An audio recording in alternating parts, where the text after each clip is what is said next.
Hello everyone, welcome to back my channel. I hope everyone is having a wonderful day.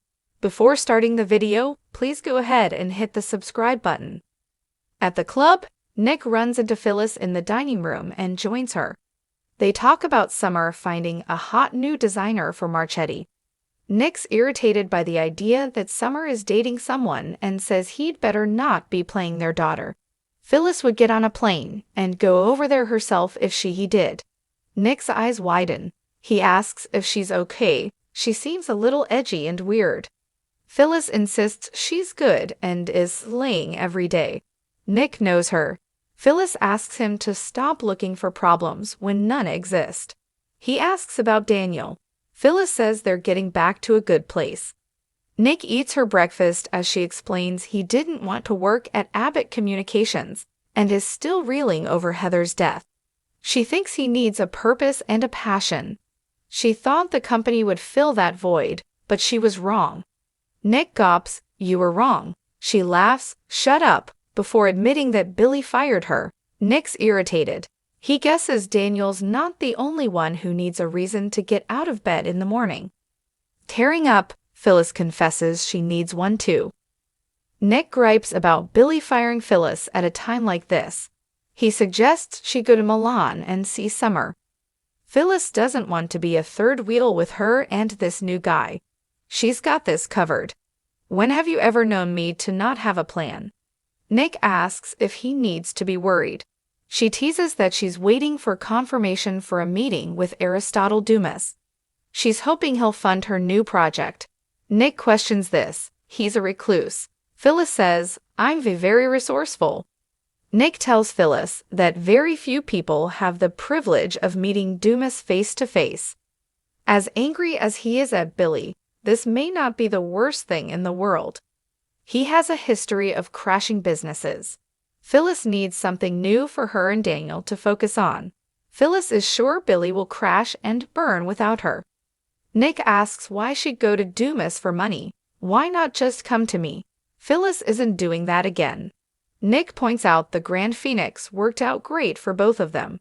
She doesn't feel comfortable entering another financial agreement with him that could affect their relationship.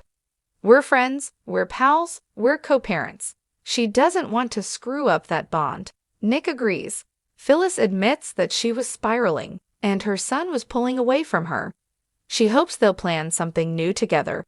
She wants to come up with something to inspire Daniel. Nick feels that's a lot of pressure. Phyllis insisted on taking the lead like she always does. She looks at it like a challenge. "I'll figure out something. I'll do it. I've got this." Nick has an idea. He says, "Let's get out of here." Claire joins Nikki and Victoria at the Newman Ranch and says Cole seems stronger every day, but wouldn't let her visit him for long. Victoria's headed over there later. Claire has news and explains that it doesn't look like she and Kyle will be moving in together after all.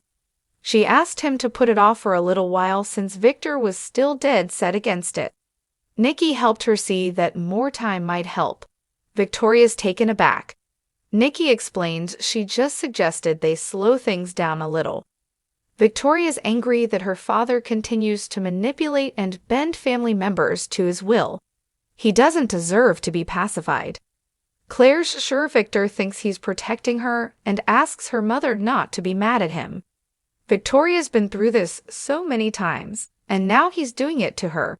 Claire admits that maybe deep down, things are moving too fast for her. It's not the worst things to slow things down a bit. Victoria can't argue that. She just hopes her decision isn't based on what Victor wants. Claire wants to please him as well. She has to find a way to make this work for everyone.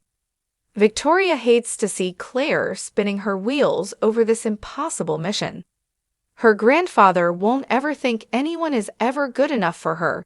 Claire thinks she can change his mind about Kyle. She has a perfect plan. If she can show him Kyle has changed and how much he loves her, maybe he'll come to terms with it. Nikki will do whatever she can to help. Victoria loves her determination. Claire needs both of them to help with her plan. "I want to throw a party." Nikki and Victoria aren't sure Claire's plan will accomplish what she hopes, but they'll both help.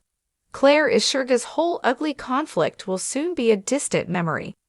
After Claire's gone, Victoria and Nikki discuss Claire's party plan. They have to try and help her. It might work. Victoria thinks her father will only dig in deeper. What if this blows up in Claire's face? Things could get worse than they are now. Then what?